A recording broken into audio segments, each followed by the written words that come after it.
Եթերում ազատ լուրերի հիմնական թողարկումն է, ես Անի Ստեփանյանն եմ, կարևորի մասին նախամարոտ։ Հուլիսի 9-ից 10-ը արտգործնախարար Արարատ Միրզոյանը աշխատանքային այցով կգտնվի Վաշինգտոնում, որտեղ կմասնակցի ՆԱՏՕ-ի գագաթնաժողովի գործընկերների ձևաչափով միջոցառմանը եւ կազմակերպության 75-ամյակին նվիրված հարակից միջոցառումներին։ Իսկ Միացյալ Նահանգների միջազգային զարգացման գործակալության հայաստանյան առաքելությունը հայտնել է կառույցի ղեկավար Սամանթա Փաուերի հուլիսի 8-ին Հայաստան սպասվող այցի մասին։ Ադրբեջանը վերջին շրջանում հատկապես շատ է շահարկում Հայաստանի սահմանադրությունը փոխելու անհրաժեշտությունը, այն ներկայացնելով խաղաղության պայմանագրի ստորագրման նախապայման։ Այս եւ այլ թեմաների մասին Free News-ը զրուցել է սահմանադրագետ իրավագետ Արտաշես Խալաթյանի հետ։ Երևանում միջազգային չափանիշներին համապատասխան մարզական համալիր կկառուցվի։ Այս մասին զեկուցվել է Երևանի քաղաքապետարանի գործակարգավարական հերթական նիստին։ Շինարարական աշխատանքները կարժենան 800 միլիոն դրամ։ Երևանում կոյուղատար համակարգը գտնվում է անմխիթար վիճակում, ուստի հրատապություն է առաջացել կոյուղագծերի փոխարինման ու վերակառուցման աշխատանքներ իրականացնելու։ Խնդրի լուծման համար Երևանի քաղաքապետարանը գործակցում է Veolia ջուր ընկերության հետ։ Ֆրանսիայում խորհրդարանական ընտրությունների երկրորդ փուլում ծայրահեղ աչերը զիջեցին դիրքերը։ Գործող նախագահ Մակրոնի եւ ձախակողմյան Մելանշոնի ուժերը, ինչպես եւ կանխատեսվում էր, միավորեցին ջանքերը ընդդեմ Մարին Լպենի։ Ռուսաստանը հերթական զանգվածային հարվածն է հասցրել Ուկրաինայի բնակավայրերին։ Նախագահ Վոլոդիմիր Զելենսկին Տելեգրամի իր էջում գրել է, որ հրթիռակոծվել է Քիևը, Դնեպրը, Կրիվոյ Ռոգը, Սլավյանսկը, Կրամատորսկը։ Օրվա միջազգային անցուդարձը։ Կանադահայ ռեժիսոր Ատոմ Էգոյանի նոր կինոնկարի 7 քողը ֆիլմի ցուցադրությամբ մեկնարկել է Ոսկե Ծիրան միջազգային փառատոնը։ Կրթության, գիտության, մշակույթի, սպորտի նախարար Ժաննա Անդրեասյանը Փարաջանովյան թալերին այս տարի հանձնեց կրկնակի Օսկարակիր, պատվավոր մրցանակների դափնեկիր Քևին Սփեյսին եւ Ատոմ Էգոյանին։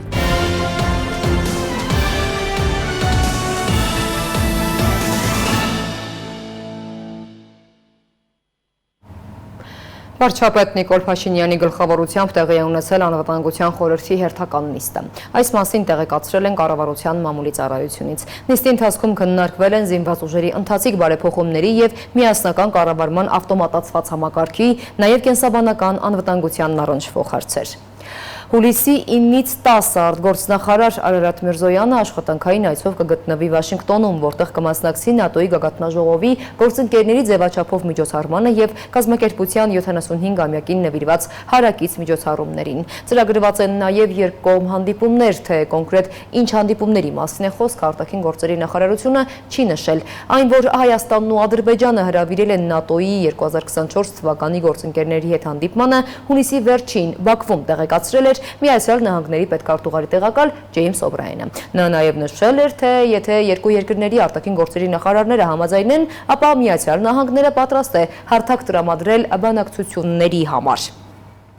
Իսկ Միացյալ Նահանգների միջազգային զարգացման գործակալության հայաստանյան առաքելությունը հայտնել է կառույցի ղեկավար Սամանթա Փաուերի հուլիսի 8-ին Հայաստան սպասվող այցի մասին։ Փաուերը կժամանի մեր հանրապետություն հաստատելու Հայաստանի հետ Միացյալ Նահանգների խորացող գործընկերությունը, ընդգծելու գործակալության աջակցությունը Հայաստանի կառավարության բարեփոխումների օրակարգին եւ առաջ մղելու Հայաստանի դիմակայունությունը բարձրացնելու ջանքերը։ Այսի ընթացքում գործակալության ղեկավարը կհանդիպի Հայաստանի կառավարության բարձրաստիճան պաշտոնյաների, գործարար ոլորտի առաջնորդների, արցախահայերի եւ լրատվամիջոցների ներկայացուցիչների հետ։ Ազգային ժողովի նախագահ Հալեն Սիմոնյանն էլ նոյեմբերին Ժնևում կհանդիպի Ադրբեջանի Միլի Մեջլիսի նախագահ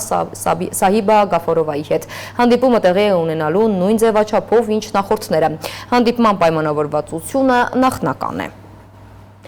Ադրբեջանը վերջին շրջանում հատկապես շատ է շահարկում Հայաստանի սահմանադրությունը փոխելու անհրաժեշտությունը, այն ներկայացնելով խաղաղության պայմանագրի ստորագրման նախապայման։ Չնայած սահմանադրության փոփոխությունները եղել է 2018 թվականի Նիկոլ Փաշինյանի հեղափոխության օրակարգի կարևոր կետերից մեկը, սակայն Հայաստանի խորհրդարանական ընդդիմությունը նշել է, որ եթե իշխանությունը գնա այդ քայլին, դա կնշանակի կատարել Բաքվի պահանջը։ Այս եւ այլ թեմաների մասին Free News-ը զրուցել է սահմանադրագետ իրավագետ Արտաշես Խալաթյանի հետ։ Դեռևս 2018 թվականին սահմանադրության փոփոխությունը եղել է հեղափոխության օրակարգի ամենաառանցքային կետերից մեկը, հիշեցնում է սահմանադրագետ իրավագետ Արտաշես Խալաթյանը նշելով։ Եվ դա բնականon է, որովհետև հեղափոխության արդյունքում փոխվեց քաղաքական ռեժիմը, անցում կատարվեց բռնապետական քաղաքական ռեժիմից դեպի ժողովրդավարական քաղաքական ռեժիմ եւ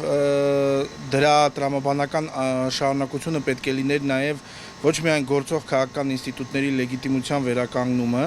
այլև այն հիմնադիր փաստաթղթի ուրեմն փոփոխությունը, նոր սահմանադրության ընդունումը, որի հիման վրա հենց ստեղծվել են այդ քաղաքական ինստիտուտները։ Free News-ի հետ զրույցում նա նկատեց, որ 1995 թվականին ընդունված, ապա 2 անգամ փոխված Հայաստանի սահմանադրությունը լեգիտիմության խնդիր ունի։ Այսինքն չկա ժողովրդի կողմից սահմանադրության որպես իր սեփական ուրեմն կամքի դրսևորում ընկալումը եւ դա իհարկե խնդիր է առաջացնում, որովհետեւ սահմանադրությունը հանդիսանում է ուրեմն պետության ինքնիշխանության հիմնասյուներից մեկը, ժողովրդին համախմբող ամենակարևոր ինստիտուցիոնալ գործիքներից մեկը, առանց որի ուրեմն լեգիտիմության հնարավոր չէ խոսել լիարժեք ժողովրդավարական քաղաքական ռեժիմի եւ պետության լիարժեք ինքնիշխանության վերաբերյալ։ Ադրբեջանական քարոզչամեքենան նաև Հայաստանի ընդդիմությունը պնդում են, որ գործող կառավարությունը սահմանադրությունը փորձում է համապատասխանեցնել Ալիևի պահանջներին, չնայած նրան, որ մինչև Ադրբեջանի իշխանության ներկայացրած պայմանը իշխանության օրակարգում մշտապես եղել է սահմանադրական փոփոխություններ իրականացնելու հարցը։ Ավելին, այդ ուղղությամբ աշխատանքներ իրականացնելու համար մասնագիտական հանձնաժողով էր ձևավորվել։ Այս պարագայում ո՞րն է Ալիևի նման նախապայման ներկայացնելու նպատակը։ Ալիևի կողմից Հայաստանի վրա որպես հավելյալ ճնշման գործիք այդ արհեստական օրակարգի ներմուծումը Հայաստանի տեղեկատվական տիրույթ քաղաքական դաշտ, ապա դա ըստ էության մեր հակառակորդ պետության կողմից կիրառվող բավականին հայտնի հնարք է, այսինքն որևէ նորություն չկա, քանի որ մենք գտնվում ենք ոչ պատերազմ, ոչ խաղաղություն վիճակում, ավելին դե յուրե մենք շարունակում ենք գտնվել ուրեմն պատերազմում այն առումով, որ չկա խաղաղության պայմանագիր եւ հետեւաբար պատերազմը որպես այդպեսին այսօր ուղղակի пассив ֆազայում է գտնվում եւ դրան զուգահեռ Ալիևը վարում է տեղեկատվական պատերազմ։ Ադրբեջանի իշխանությունը փորձում է ներքաղաքական անկայունություն ստեղծել Հայաստանում եւ նոր զիջումներ կորզել։ Պետք է շատ զգոն լինի թե մեր հանրությունը, թե տեղեկատվական դաշտը եւ իհարկե պետք է պատասխանատու լինեն այն քաղաքական շրջանակները, պատասխանատու լինեն իրենց գործողությունների, իրենց վարքաբանության համար այն քաղաքական գործիչները, որոնք իրենց քաղաքական այս ռոպեական դիվիդենդները շահելու համար փաստորեն տիրաժավորում են հակառակորդ պետության այդ տեղեկատվական խայծը։ Խորհրդարանական կառավարման համակարգն անգամ նոր սահմանադրության պարագայում չի փոխվելու, բայց կան որոշ խնդիրներ խորհրդարանական կառավարման առումով։ Իշխանական լծակները կամ լիազորությունները պետական իշխանության հիմնական ինստիտուտների միջև համամասնորեն չեն բաշխված, օրինակ մենք ունենք բավականին թույլ նախագահի ինստիտուտ, որն անգամ ամենաթույլն է թերևս կամ թույլերից մեկն է հենց խորհրդարանական կառավարման ձև ունեցող պետությունների շարքում, փաստացի նախագահը իր սահմանափակ գործիքակազմի պատճառով չի կարողանում լիարժեք իրագործել սահմանադրության 123-րդ հոդվածով սահմանված սահմանադրության երաշխավորի իր գործառույթը, այդ իմ նշած հոդվածով սահմանվում է, որ նախագահը հետևում է սահմանադրության պահպանմանը, բայց համարժեք լիազորություններ նախագահը չունի։ Փոփոխման ենթակա դրույթները շատ են։ Նոր սահմանադրությամբ պետք է խորհրդարանական ընդդիմությանը հնարավորություն տալ ավելի լայն գործիքակազմ ունենալու, որով կկարողանա խորհրդարանական մեծամասնության նկատմամբ արդյունավետ վերահսկողություն իրականացնել։ Կա իհարկե դատական իշխանությունում որոշակի փոփոխությունների գուցե անհրաժեշտություն կապված դատական իշխանության օպտիմալացման, գուցե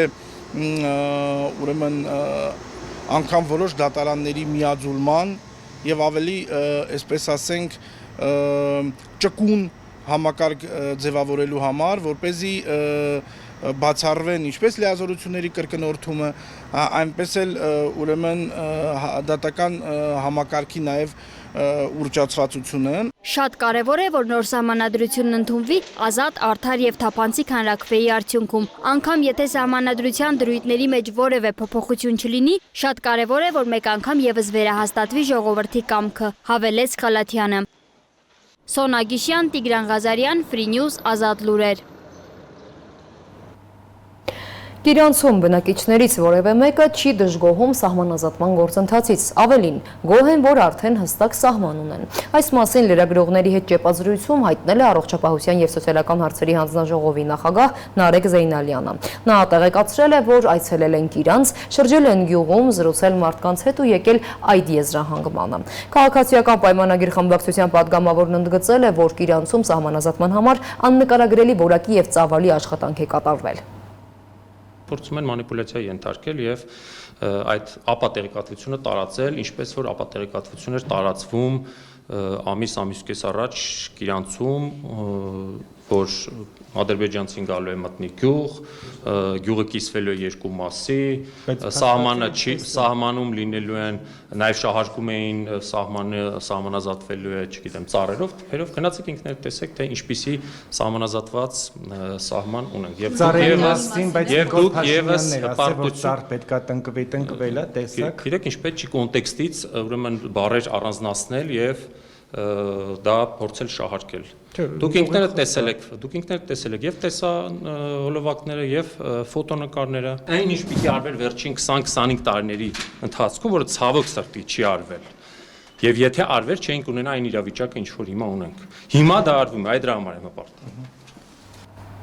Ազգային ժողովի առողջապահության հարցերի հանձնաժողովի արտահերթ նիստին դրական եզրակացություն է ստացել մարդու վերարտադրողական առողջության և վերարտադրողական իրավունքների մասին օրենքում լրացումներ և փոփոխություններ կատարելու մասին նախագիծը։ Հանձնաժողովի նախագահ Նարեկ Զեյնալյանը նշել է, որ տվյալ նախագծով առավել հասանելի և անվտանգ են դարձնում հղիության արհեստական ընդհատումը։ Նոր կարգավորումներով հնարավորություն է լինում մինչև 8 շաբաթական հղիության դեպքում իրականացնել արհեստական ընդհատում մանկաբարձագինեկոլոգիական բժշկական օգնության և սպասարկման լիցենզիա ունեցող բժշկական կազմակերպություններում։ Նաև բարձրացվել է վերարտադրողական օժանդակ տեխնոլոգիաներից օգտվելու իրավունք ունեցող անձանց տարիքայիշեմը կսահմանվի մինչև 55 տարեկան։ Սուրագատ կնոջ տարիքը գործող օրենսդրությունում 35 տարեկաններ, մենք դա բարձրացրել ենք հաշվի առնելով կարիքը դրա, բարձրացրել ենք մինչև 38 տարեկան, այսինքն մինչև 38 տարեկան կինը օրենքը ընդունելուց հետո կարող է հանդես գալ որպես սուրագատ։ Կարգավորում ունենք վերարտադրական օժանդակ տեխնոլոգիաներից օգտվելու որոշակի սահմանափակումներ ենք մտցրել ոչ ազգությամբ հայերի համար և առավելությունը տվել ենք հաշվի առնելով կարիքը ազգությամբ հայերին, հայաստանյան բնակիչներին, ինչպես նաև արտասահմանում բնակվող ազգությամբ հայերին։ Երևանում միջազգային չափանիշներին համապատասխան մարզական համալիր կկառուցվի։ Այս մասին զեկուցվել է Երևանի քաղաքապետարանի գործակարգավարական հերթական նիստին։ Շինարարական աշխատանքները կարժենան 800 միլիոն դրամ։ Քաղաքապետ Տիգրան Ավինյանին նաև զեկուցվել է, որ Երևանի քաղաքապետարանի ձեռք բերած 8 աղբատար մեքենաներից 4-ը Հայաստանում են։ Ավինյանը նաև անդրադարձել է հասարակական տրանսպորտի վարորդների հետ կապված բողոք ահազանգերի առատությանը, նշելով, որ պատկերը մտահոգիչ է և պետք է քայլեր ձեռնարկել այս ուղղությամբ։ Ինքնակամ շինությունների վերաբերյալ քաղաքապետարանը ծավալուն ուսումնասիրություն է իրականացնում և դրանց օրինականացման վերաբերյալ որոշումներ կայացնում։ Այս մասին գործակարգավարական նիստին հայտարարել է Երևանի քաղաքապետ Տիգրան Ավինյանը։ Օրինականացվում են ինքնակամ այն շինությունները, որոնց գրանցումը եղել է մինչև 2021 թվականի հունվարի 1-ը։ Սա չի նշանակում, որ բոլոր օրինականացվում են, սա նշանակում է ուղղակի, որ օրինականացվողների ծավալը էականորեն այս շրջանում մեծ է լինելու, եւ ես հատուկ ուզում եմ շեշտել, որ որևէ տեսակի միջնորդական ծառայություններ այս գործընթացում չկան եւ չեն կարող լինել, եթե որոշ ընկերություններ, որոշ մարդիկ կմոտենան ձեզ այս կամ այն հարցով օրինականացման հետ կապված եւ կփորձեն միջնորդական ծառայություններ մատուցել, ուզում եմ տեղեկացնել, որ սա որ դրանք ուղղակի, այսպես ասած, այս իրավիճակից փորձում են որոշակի գումար վաստակել։ Ավինյանն ինքնակամ շինությունների սեփականատերերին կոչ է արել չփորձել միջնորդների միջոցով օրինականացման հասնել։ Քաղաքապետը հորդորել է թարմացնել ներկայացրած դիմումները եւ քաղաքապետարանը կդիտարկի դրանք։ Հանձնարարականների ժամանակ Ավինյանին զեկուցվել է, որ 117 ահազանգ է ստացվել հասարակական տրանսպորտի վարորդների վատ վարքագծի վերաբերյալ։ Մեկ դեպքով վարորդն ազատվել է աշխատանքից։ մտահոգիչ էր պարոն Կիրակոսյան վարորդների պահվածքի հետ կապված ահազանգերի քանակը եւ այստեղ կարծում եմ էական անելիք կա։ Քաղաքապետը խնդրել է ծրագիր ներկայացնել եւ կանխարգելիչ քայլեր ձեռնարկել, որպեսզի ուղևորների եւ վարորդների հարաբերությունների հետ կապված այս ծավալով ահազանգեր չլինեն։ Սպորտի եւ երիտասարդության հարցերի վարչության պետ Արսեն Մակվեցյանն էլ զեկուցել է, որ 800 միլիոն դրամ կարժենա 1000 հոգի տեղավորող սենդվիչային պանելներով նոր մարզական համալիր կառուցելը։ Այն կարող է ընդունել միջազգային խոշոր մրցաշարեր։ Կառույցի չափերը կլինեն մոտավոր 60-80 չափսի, որում ներառված կլինեն մրցումների համար նախատեսված բազմաֆունկցիոնալ դաշտ 40-20 չափսի, բարձրությունը մինչև 9-10 մետր։ Մակվեցյանը նաև տեղեկացրել է, որ նախնական հաշվարկով կառույցի նախագծման աշխատանքները կտևեն 5 ամիս։ Ավինյանն էլ նշել է, որ բավականին երկար ժամկետ է, կարելի ավելի կարճ ժամանակում նախագծումն անել, որպեսզի գոնե հաջորդ տարի սկսվեն շինարարական աշխատանքները։ Աղբահանություն եւ Սանմակրում հիմնարկի տնօրեն Սաշա Կատվալյանն է զեկուցել, որ Երևանի քաղաքապետարանի ձեռք բերած 8 աղբատար մեքենաներից 4-ը Հայաստանում են։ Մյուս 4-ը Հայաստանում կլինեն 1 շաբաթից։ Տեղեկացնեմ նաև, որ ԵԱՍՄ համայնքային հիմնարկի բանվորների, հավաքարարների եւ վարչական շրջանների հավաքարարների համազգեստի համար հայտարարվել է մրցույթ, ամսի 15-ին մրցույթի բացումն է։ Ավինյանը հետաքրքրվել է, թե արդյոք շարժիչները եւս մատակարարվել են։ Կատվալյանը տեղեկացրել է, որ 9-ից 2-ն արդեն Հայաստանում է։ Նարեկ Արոշանյան, Free News, Ազատ լուրեր։ Երևանում կոյուղատար համակարգը գտնվում է անմխիթար վիճակում։ Ուստի հրատապություն է առաջացել կոյուղագծերի փոխարինման ու վերակառուցման աշխատանքներ իրականացնելու։ Չնայած Veolia ջուր ընկերությունը պարտադիր կապիտալ աշխատանքների 2024 թվականի ծրագրի շրջանակներում Երևանի տարբեր վարչական շրջաններում շինաշխատանքներ է իրականացնում, սակայն քաղաքապետարանը եւս խնդրի հրատապությունից ելնելով իր բյուջեով ծրագրեր է իրականացնում։ Երևանի տարբեր վարչական շրջաններում ակտիվ շինաշխատանքներ են ընթանում, քաղաքապետարանը ձեռնամուխ է եղել կոյուղագծերի փոխարինման եւ վերակառուցման աշխատանքներ իրականացնելուն։ Քաղաքի համայնքային բյուջեով ընդհանուր կառուցվում է աննախադեպ ծավալի 16 կիլոմետր պոլիէթիլենե երկշերտ խողովակաշար, որի համար ներդրվել է 1 միլիարդ 739 միլիոն դրամ։ Քաղաքապետարանն այս հարցում գործակցում է Veolia ջուր ընկերության հետ։ Քաղաքային իշխանությունը, Երևանի քաղաքապետը մեծ գերակայություն է տալիս մայրաքաղաքի ջրամատակարարման ու ջրահեռացման հիմնախնդրին։ Իսկ այն դուք ինքներդ տեսաք փոխվող խողովակի վիճակը, սա տարիներով եղած վիճակ է, որը համարյա թե ամբողջ քաղաքին է վերագրվում։ Կոյուղագծերը 50-ից ավելի տարվա վաղեմություն ունեն, հնամաշության հետևանքով դրանց խցանումներն ու վթարները պարբերական բնույթ են կրում, շենքերում ստեղծելով հակասանիտարական վիճակ եւ տարածելով գարշահոտություն։ Հետևաբար անհրաժեշտություն կա իրականացնելու հրատապ աշխատանքներ։ Այժմ Դավթաշեն վարչական շրջանում դրանք փոխարինվում են նոր պոլիէթիլենե 300 տրամաչափի խողովակներով, սպասարկելով 5 բնակելի շենքերի, 250 բնակարան։ Աշխատանքների ավարտին կոյուղատար համակարգը կդառնա կառավարելի, իսկ քաղաքապետարանն ու Պետարանները այլևս կոյուղու հետ կապված ահազանգեր չեն ստանա։ Աշխատանքներին տեղում հետևում է Երևանի քաղաքապետի խորհրդական Կամո Արեյանը։ Ես խնդրում եմ մի հատ աղբի կտոր չմնա,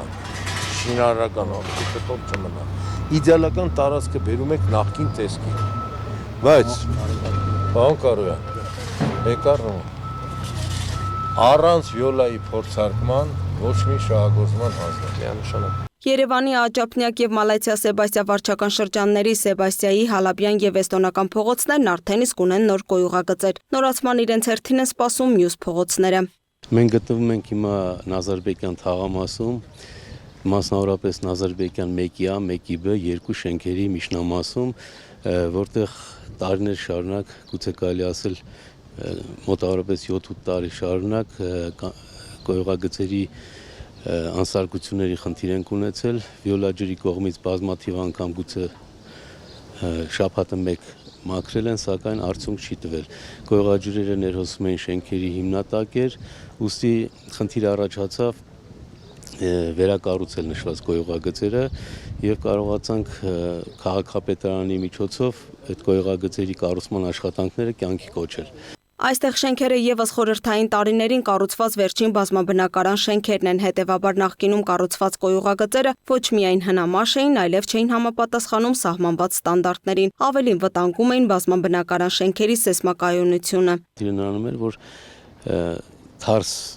թեկություն ունեին այս կոնկրետ այս մասի խողովակաշարը, մենք ուղղեցինք նախագծով տարանք ավելի 500-ից խողովակին միացրեցինք,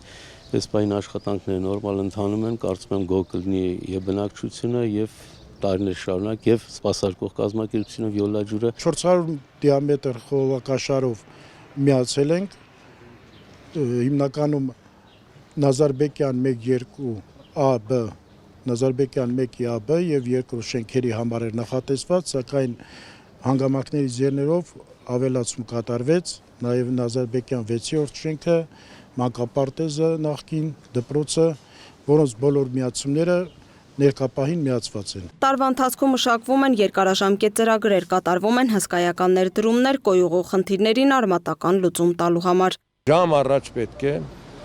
պետությունը այլ աղբյուրներով նաև միջամտի այս աշխատանքներին, որովհետև մաշվածության եւ քայքայվածության աշխարհը շատ մեծ է, հետագա շահագործում ավելի շատ ծախսեր կպահանջի, քան նորի կառուցումը։ Դրա համար գույքագրվել է ամբողջ քաղաքը Վիոլաջուր ընկերության հետ 343 հասցեներում մոտ 70 կիլոմետր։ Դա առաջնահերթ անհետացկելի փոխարինման ենթակա կոյուղագծերն են։ Քաղաքապետի հանձնարարությամբ բյուջետային հայտով այն ներկայացված է կառավարություն։ Լուսինե Գրիգորյան, Հայկ Գևորգյան, Free News, Ազատ լուրեր։ Թողարկման երկրորդ հատվածում առաջարկում ենք դիտել։ Ֆրանսիայում խորհրդարանական ընտրությունների երկրորդ փուլում ծայրահեղ աչերը զիջեցին դիրքերը։ Գործող նախագահ Մակրոնի եւ ձախակողմյան Մելանշոնի ուժերը, ինչպես եւ կանխատեսվում էր, միավորեցին ջանքերը ընդդեմ Մարին Լպենի։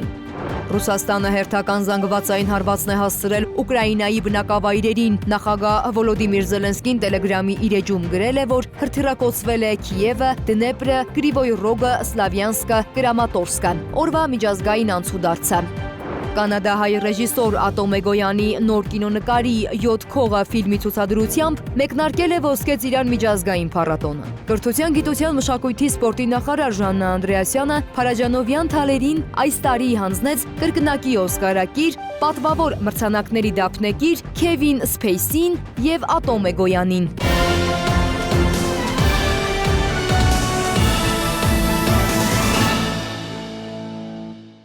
Շարունակում ենք թողարկումը Ֆրանսիայում խորհրդարանական ընտրությունների երկրորդ փուլում ծայրահեղ աչերը զիջեցին դիրքերը։ Գործող նախագահ Մակրոնի եւ ձախակողմյան Մելանշոնի ուժերը չէին կարող թույլ տալ ծայրահեղ աչերի վերջնական հաղթանակը։ Նրանք մեկ շաբաթում, ինչպես եւ կանխատեսվում էր, միավորեցին ջանքերը դեմ Մարին Լպենի։ Չնայած պայքարը թեժ էր, ընտրողների մասնակցությունը ռեկորդային բարձր, սակայն կոալիցիաներից ոչ մեկի չի հաջողվել մեծամասնություն ստանալ խորհրդարանում։ Եթե հաղթած չմիավորվեն, Մակրոնի ուժի հետ արտահերթ նախագահական ընտրությունը չի ուշանա։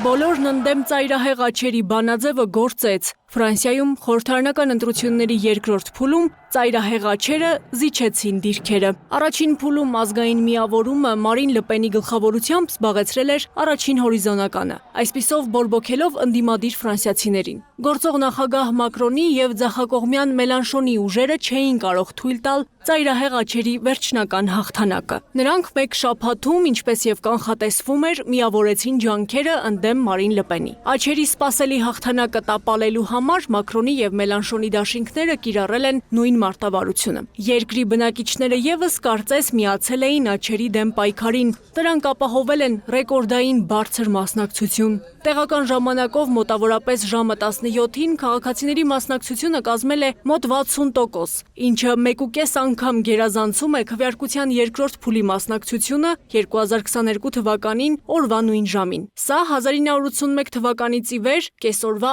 ամենաբարձր մասնակցությունն է ֆրանսիական ընտրություններում։ Այսպիսով, չնայած պայքարը թեժ էր եւ ընտրողների մասնակցությունը ռեկորդային Սարկոզին է, այս կուսակցությունը կունենա 45 մանդատ։ Խորհրդարանի այսպիսի կազմը ենթադրում է, որ ուժերը կպայմանավորվեն կոալիցիայի շուրջ։ Ֆրանսիական մամուլը գրում է, որ առաջին հորիզոնականում գտնվող Ժան-Լյուկ Մելանշոնը կտրուկ դեմ է Մակրոնի Ուկրաինայի հարցում վարած քաղաքականությանը։ Նա պահանջում է փոխզիջումային խաղաղություն Ուկրաինայի եւ Ռուսաստանի միջև։ Բացի այդ, Մելանշոնը Լպենից պակաս կոշտ չէ Ուկրաինա ֆրանսիական զորքեր ուղարկելու հարցում։ Փետրվարին, երբ Մակրոնը սկսեց կոչ անել զորքեր ուղարկել Ուկրաինա, Մելանշոնն այս գաղափարն անվանեց խելագարություն եւ կոչ արեց խաղաղության համաձայնագիր կնքել։ Նա խնդրում էր խորհրդարանին ասել ոչ պատերազմին։ Իսկ մարտին Մելանշոնն ասաց, որ միայն իր կուսակցությունը կարող է փրկել խաղաղությունը Եվրոպայում պատերազմագործներից։ Այսպիսով պետք է սպասել մանդատների վերջնական բաշխվածությանը, սակայն այս իրավիճակում տեղացի վերլուծաբանների կարծիքով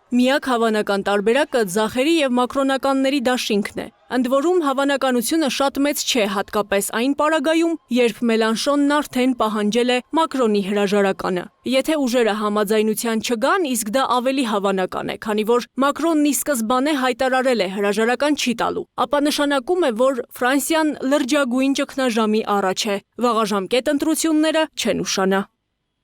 Այդա Կիրակոսյան, Free News, Ազատ լուրեր։ Ռուսաստանը հերթական զանգվածային հարվածն է հասցրել Ուկրաինայի բնակավայրերին։ Նախագահ Վոլոդիմիր Զելենսկին Տելեգրամի իր էջում գրել է, որ հրթիռակոծվել է Կիևը, Դնեպրը, Կրիվոյ Ռոգը, Սլավյանսկը, Կրամատորսկը։ Վնասվել են բնակելի տներ, ենթակառուցվածքներ եւ մանկական հիվանդանոց։ Բոլոր ծառայությունները աշխատում են, որքան հնարավոր է շատ մարդ փրկել։ Կիևի քաղաքապետ Վիտալի Կլիչկոն ասել է, որ տուժածների թիվն աճում է։ Կիևի ամենամեծ մանկական հիվանդանոցի հրթիռակոծման հետևանքով տուժել է 96 մարդ, այդ թվում 3 երեխա, 52 վիրավոր հոսպիտալացվել են, մյուսները տեղում օգնություն են ստացել։ Ռազմական վարչակազմը հայտնել է 7 զոհի մասին, բայց սա նախնական տեղեկություն է։ Նախագահի խորհրդական Անդրեյ Երմակը Տելեգրամի իր էջում գրել է, որ Կրիվոյ Ռոգում շատ զոհեր եւ վիրավորներ կան, հրետակոծության տակ քաղաքացիական ենթակառուցվածք է ընկել։ Միջազգային եւ տարածաշրջանային նորություններին ծանոթացեք տեսաշարով։ Հնդկաստանի վարչապետ Նարենդրա Մոդին վերընտրվելուց հետո իր առաջին օտարերկրյա ուղևորությունը կատարել է դեպի Ռուսաստան։ Հնդկաստանի վարչապետ Մոդիի պաշտոնական այցը կտևի 2 օր, հուլիսի 8-ից 9, սա նրա առաջին ուղևորությունն է Ռուսաստանի Դաշնություն 5 տարվա ընթացքում։ Ինչպես նշել են Կրեմլում, երկու պետությունների ղեկավարները կքննարկեն ռուս-հնդկական ավանդական բարեկամական հարաբերությունների հետագա զարգացման հեռանկարները, նաև միջազգային եւ տարածաշրջանային օրակարգի հրատապ հարցեր։ Իսրայելի մի շարք վայրերում, այդ թվում խոշոր տրանսպորտային խաչմերուկներում բողոքի ցույցեր են սկսվել, բազմաթիվ իսրայելցիներ ցույցի են դուրս եկել երկրի տարբեր վայրերում, պահանջելով իշխանություններից արագ գործել, Գազայի հատվածում պահվող պատանդներին ազատելու համար եւ արտահերթ ընտրություններ անցկացնել։ Ըստ աղբյուրների հարյուրավոր ցուցարարներ էլ հավաքվել են 18 իսրայելցի նախարարների եւ պատգամավորների տների մոտ, այդ թվում պաշտպանության եւ արտաքին գործերի նախարարների։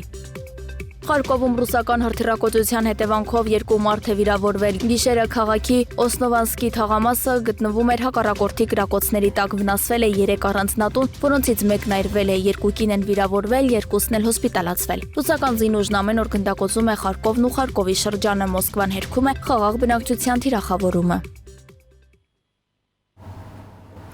Կանադահայ ռեժիսոր Ատո Մեգոյանի նոր կինոնկարի 7 քողը ֆիլմի ցուցադրությամբ էլ մեկնարկել է Ոսկե Ծիրան միջազգային փառատոնը, որը 21-րդ անգամ իր հյուրընկալ դռներն է բացում աշխարհահռչակ կինոգործիչների Կաննի, Բերլինի, Վենետիկի եւ այլ հեղինակավոր կինոփառատոններում հաղթած ֆիլմերի օսկարակիր կինոնկարների առջև։ Նաեւ հարթակ դառնում կինոարվեստ նոր մուտք գործող երիտասարդների համար։ Կինոյում ունեցած անգնահատելի ավանդի համար պատվավոր հյուրերին Փարաջանովյան թալեր հանձնելն արդեն ավանդույթ է դարձել եւ այս տարի կրթության, գիտության, մշակույթի, սպորտի նախարար Ժաննա Անդրեասյանն այն հանձնել է կրկնակի օսկարակիր մի շարք պատվավոր մրցանակների դափնեկիր Քևին Սփեյսին եւ Ատո Մեգոյանին։ Այս տարի Ոսկե Ծիրան կինոփառատոնի բացմանը կարմիր գորգը փոխարինվել է արվեստագետ Դավիթ Քոչունցիի դիզայնի հիման վրա